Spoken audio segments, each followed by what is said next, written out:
Hello and welcome everybody to a brand new episode of r/ProRevenge. Yeah, you guessed it. You and I are going to be looking into some of today's top stories. Before we do though, allow me to introduce myself for all the newbies. My name's Ryan, the official host here on Reddit Voice, and I look forward to bringing you guys today's top stories.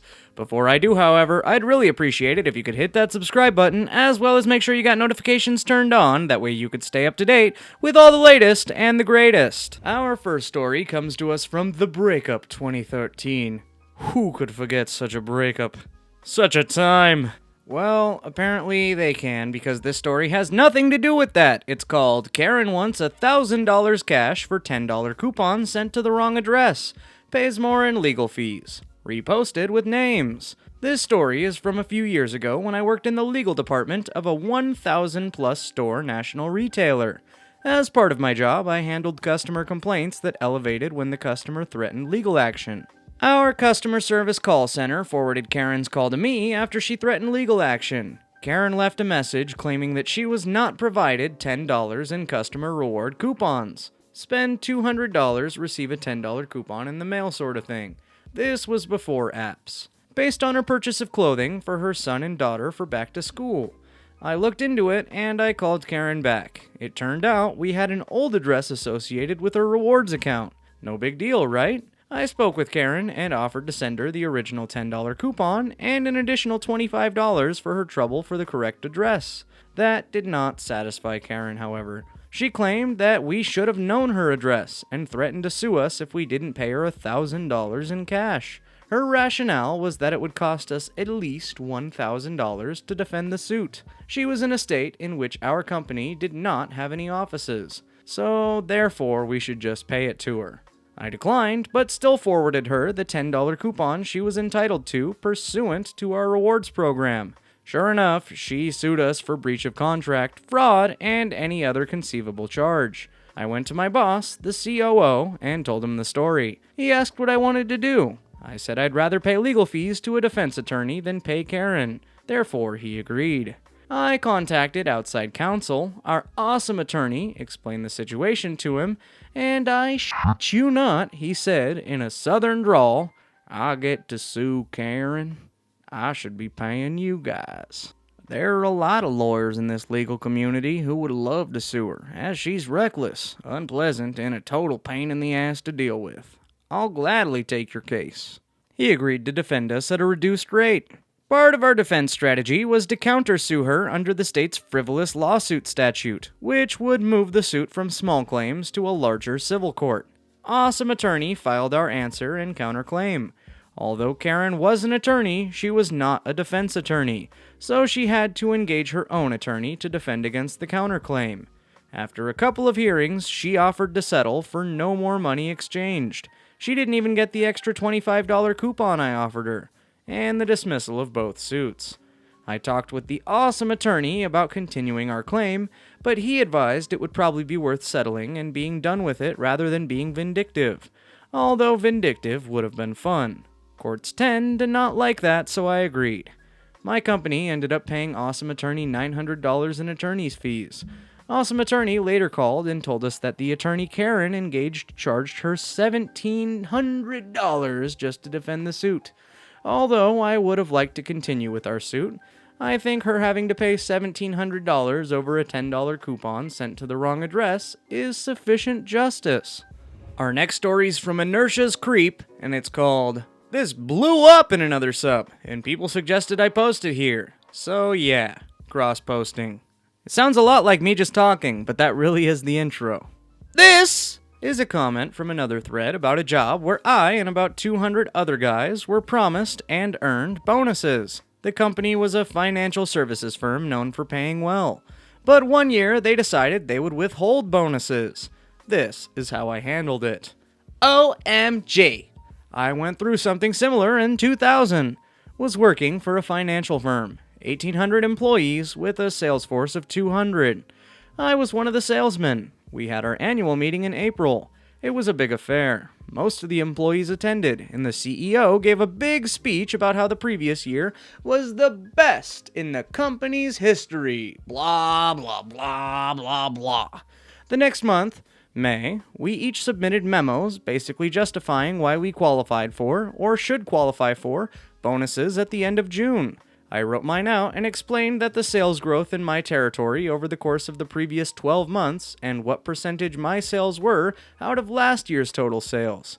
Coming off the company's best year ever, it should have been a slam dunk, right? All of us were excited about how much we'd have coming in June. Well, June rolls around and my bonus is 0. 0!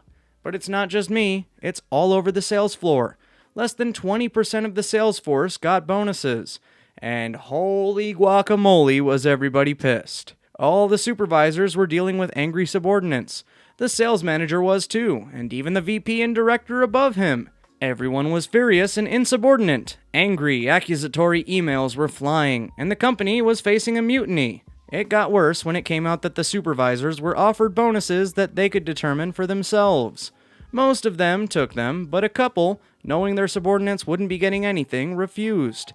My supervisor took his. When it came out, he tried to explain to his sales team about how he felt it was justified on how hard he worked. He ended up with people screaming at him about how they felt the same, but they didn't get jack. So, for a week or so, things on the floor came to a stop. A lot of people just didn't show up, and the ones that did were angry. I came in and started reading Monster.com ads at my desk. I also stopped selling anything or answering my phone. When confronted by my boss, I told him that as soon as I got the bonus my sales justified, I'd start working again.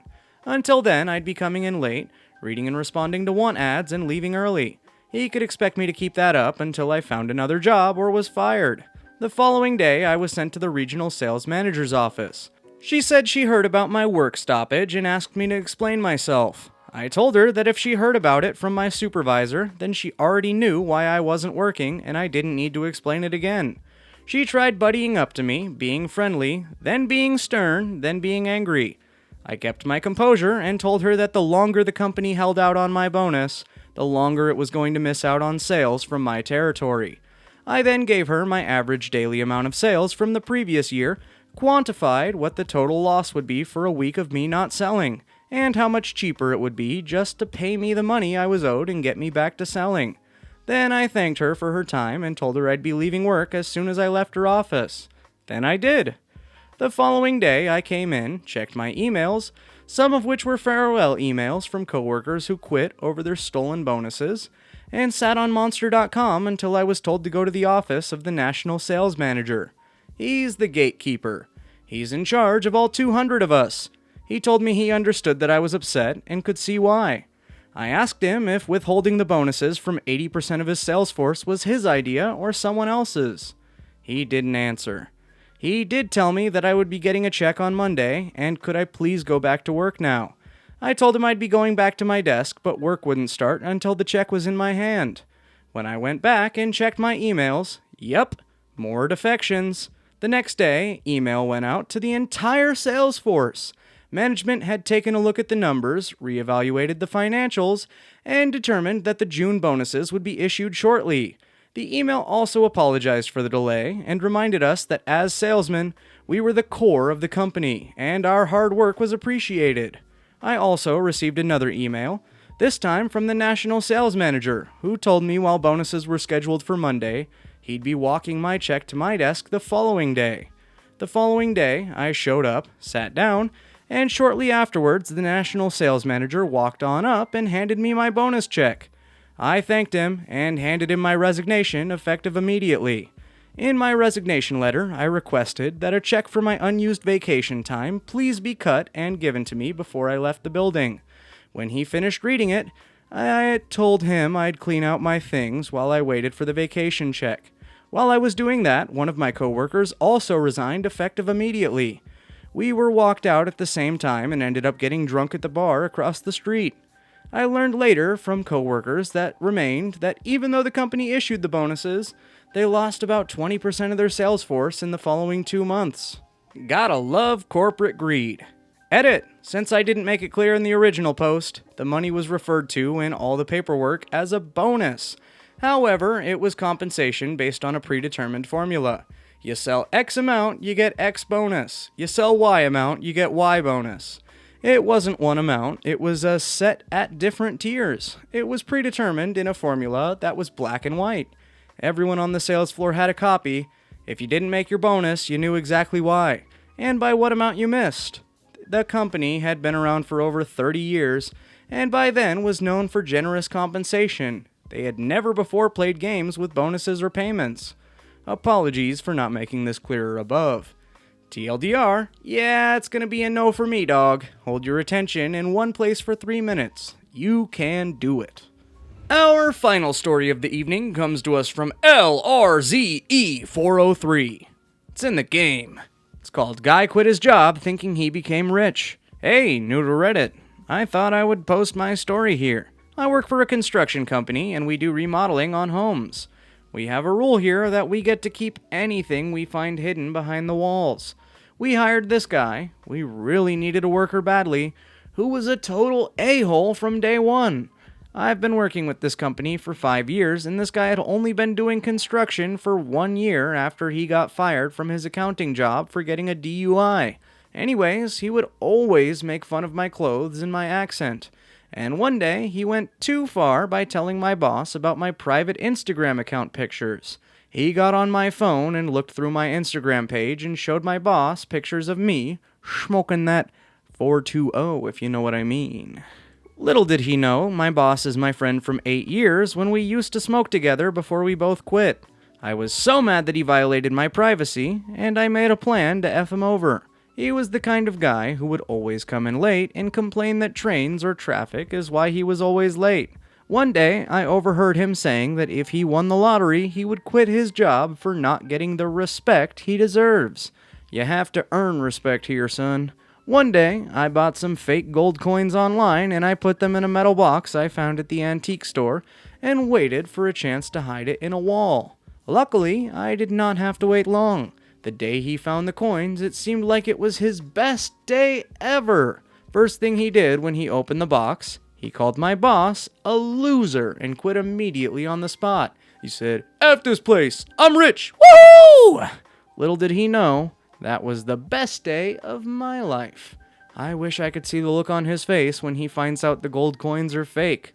Best $40 I've ever spent in my life. I apologize for the grammar. This just happened today and my adrenaline is pumping hard. Well, this is an audio. I don't think they gotta worry about the grammar. And it's now a little bit older than a day old. I ain't gonna tell you, but it's a little bit older. Edit! These houses are bought up at auction. People don't live here, so everything's owned by the construction company. Well, that about does it for today's stories. If you liked them, be sure to leave a like on the video, as well as make sure you're subscribed with notifications turned on so you could stay up to date with all future videos. As always, my name's Ryan, the voice behind Reddit Voice, the official host here on the channel, and I look forward to seeing you guys in the next video. Also, we've been thinking about doing some sort of stream, possibly a video game stream, so if that's something you want, let me know in the comment section. Also, be sure to let me know what game you want to see me play. Don't even gotta be video game. I will straight up set up some fucking solitaire for you motherfucker. Ooh, the audio cut out. I was saying for you lovely people. For you lovely people.